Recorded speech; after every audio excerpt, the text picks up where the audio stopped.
Olá, muito bem-vindos a mais umas conversas no sofá. Hoje vou falar sobre os grandes investidores, como é que eles pensam e como é que eles investem. Veja este vídeo até ao final que eu vou-lhe dar uma dica verdadeiramente importante. Agora, roda o melhor genérico de Portugal.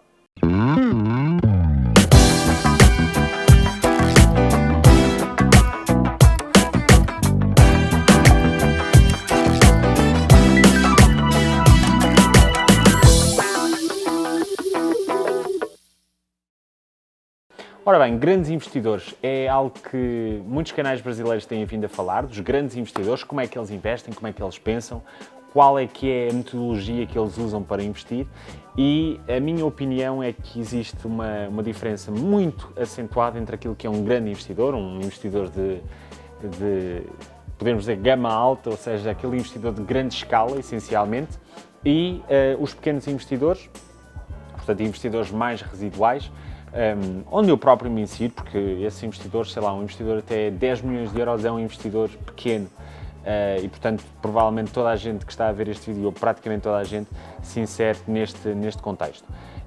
Os grandes investidores têm uma forma muito diferente de pensar. Nós podemos tomar como exemplo alguém que é uma referência também para mim, Warren Buffett, que é uma referência para muita gente no mundo do investimento. É um investidor de grandíssima escala, é uma das pessoas mais ricas do mundo e considerado o melhor investidor de sempre. E o Warren Buffett, essencialmente, tem alguns princípios de investimento e tem também uma característica muito particular como investimento, que é isso ao qual eu me estou a referir com como é que os grandes investidores pensam. Já agora, muito brevemente, os princípios mais ou menos base do Warren Buffett nos investimentos que faz é comprar hoje como se o mercado fosse fechar por 30 anos, portanto não é propriamente o valor hoje versus a especulação amanhã. E haveria mais princípios para falar, mas talvez o essencial é que Warren Buffett gosta de investir em excelentes empresas a preços razoáveis do que empresas razoáveis a preços excelentes. E essa é, aliás, uma característica de um grande investidor. Um grande investidor vai olhar para a escala do negócio e para a contribuição desse negócio. O pequeno investidor vai olhar para o valor que pode retirar naquele momento e provavelmente daí por 2 meses, 2 semanas ou até no próprio dia, pelo fator de especulação, pela valorização. Portanto, são métodos de investimento totalmente diferentes e, acima de tudo, mindsets totalmente diferentes. Eu hoje, quando invisto, tento ter uma perspectiva de longo prazo muito forte, especialmente no imobiliário, ou seja, eu tento comprar imóveis que estão em mercados e em localizações muito específicas que eu acredito que a 20, 30, 40 anos não vão perder valor, ou seja, que vai haver população e vai haver interesse.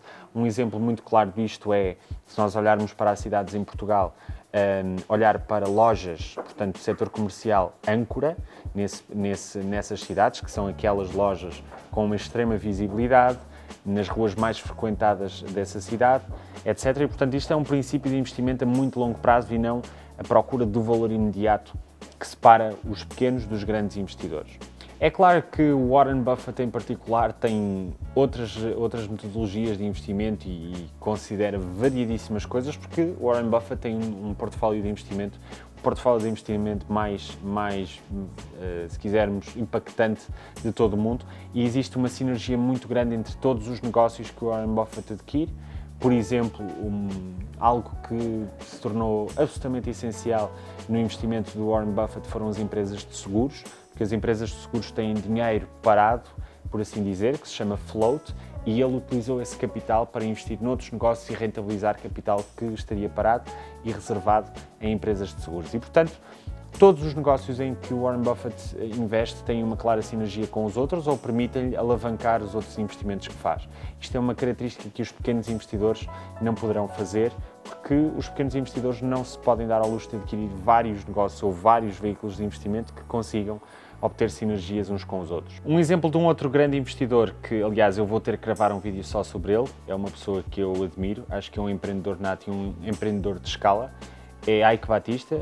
O Eike Batista é um empreendedor brasileiro, chegou a ter a 8ª maior fortuna do mundo e o Eike Batista investiu em vários negócios diferentes. Ele começou como corretor de seguros, salvo erro, migrou muito rapidamente para Minas de Ouro, no Brasil, e depois teve um percurso muito grande que passou inclusivamente por portos muito grandes, salvo erro no Iguaçu, até chegar ao petróleo. e foi precisamente aí que o Ike falhou, portanto ele admite isso. Haveria muito menos petróleo nos sítios onde eles investiram no petróleo do que originalmente se pensava. Mas o Ike Batista é um exemplo clássico de um empreendedor de grande escala, um empreendedor que tem uma visão 360, que tem vários negócios e que pensa o negócio numa escala diferente. Os pequenos investidores, naturalmente, que não podem olhar para o negócio nesta perspectiva de como é que eu com 50 mil euros vou conseguir criar uma escala no mundo, é óbvio que não, mas estes grandes empreendedores começaram por algum lado. O Warren Buffett é um self-made, portanto ele começou sem nada e foi investindo pouco a pouco até chegar onde chegou e, portanto, é perfeitamente possível alguém ter uma meta muito lá à frente no que concerne ao investimento de escala. Resumidamente, então, eu acho que há 3 grandes diferenças entre os grandes investidores e os pequenos investidores. A primeira é, naturalmente, o investimento de escala. E o investimento de escala tem a ver com o problema que nós podemos resolver. Por exemplo, alguém que invista num imóvel vai resolver, eventualmente, o problema de um ou mais inquilinos desse imóvel, mas está a resolver esse problema. Alguém que invista na produção de petróleo num determinado país que não é suficiente do ponto de vista, autossuficiente, aliás, do ponto de vista energético, está a resolver o problema da energia desse país, que é um problema de muitíssima maior escala do que o problema do inquilino que não tem uma casa para arrendar naquele mercado em particular. Portanto, a grande diferença entre um grande investidor e um pequeno investidor, a primeira grande diferença, aliás, é o pensamento em escala. O grande investidor vai pensar num problema extremamente complexo ou num problema que atinge, de facto, muitas pessoas. Algum investidor de pequena escala tem que pensar em problemas mais pequenos e, portanto, de menor escala. A segunda grande diferença entre os grandes investidores e os pequenos investidores é a criação de sinergia entre os vários negócios ou veículos de investimento em que investem. Por exemplo, tal como eu estava a referenciar o Warren Buffett, há uma clara sinergia entre os vários negócios em que ele investe. O Ike Batista também tinha, no seu grupo X, tinha várias empresas que prestavam serviços umas às outras, no fundo permitia que todas elas crescessem como um todo. Há mais exemplos disso, porque nós podemos ver em shows televisivos como o Shark Tank ou como o Sócio, The Partner, essencialmente, que são investidores de média e grande escala. Nós podemos ver que eles compram vários negócios porque conseguem capitalizar nesses negócios para tornar outros negócios ainda maiores ou tornar os vários negócios maiores. Por exemplo, alguém que tenha uma empresa de casamentos e que opere no setor das flores ou no setor do catering para casamentos, é perfeitamente razoável que compre um segundo negócio que vai tratar do vídeo e da fotografia em casamentos, porque já tem esses clientes. Claro que aqui eu estou a pensar numa escala ainda baixa, uma escala média, mas isto é perfeitamente possível pensar a uma escala grande. Por exemplo, um investidor que possua uma empresa de aviação e invista numa empresa de combustível ou eventualmente até de peças para aviões, tem uma clara sinergia, uma escala enormíssima. E, portanto, esta é a segunda grande diferença entre um pequeno e um grande investidor, que no fundo também se traduz num exemplo de negócio muito clássico, que são os multiplicadores, ou seja, há alguma coisa que vai alavancar esse negócio para o passo seguinte, pode ser sob a forma de um outro negócio ou sob a forma de um investimento maior, marketing diferente, uma abordagem, uma comunicação, etc. diferentes. Os multiplicadores são algo muito importante e que está diretamente relacionado com a aquisição de múltiplos negócios em setores, nos mesmos setores ou em setores similares e que possam daí advir sinergias. A terceira grande dica, que é a razão de eu lhe ter dito para aguardar até ao final deste vídeo, é o valor acrescentado. Eu acho que é algo aplicável a grandes e a pequenos investidores, embora os grandes investidores pensem em valor acrescentado desde o primeiro dia. O que é o valor acrescentado? Essencialmente, o valor acrescentado é o valor que o serviço vai trazer além do próprio serviço que oferece. Há diversas formas de olharmos para aquilo que é o valor acrescentado de uma empresa. Por exemplo, uma empresa com uma componente social muito forte tem um valor acrescentado aí também.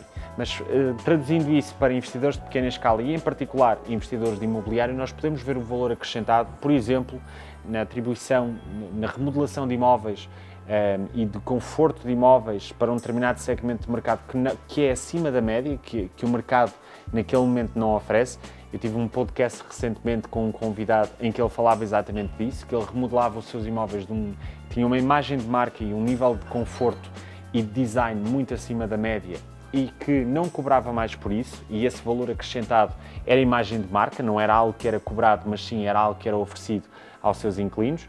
E podemos ver isto de outras formas também, há diversas formas de criar valor acrescentado. Claro que o imobiliário é um investimento que permite a criação de valor acrescentado muito mais facilmente do que outros veículos de investimento.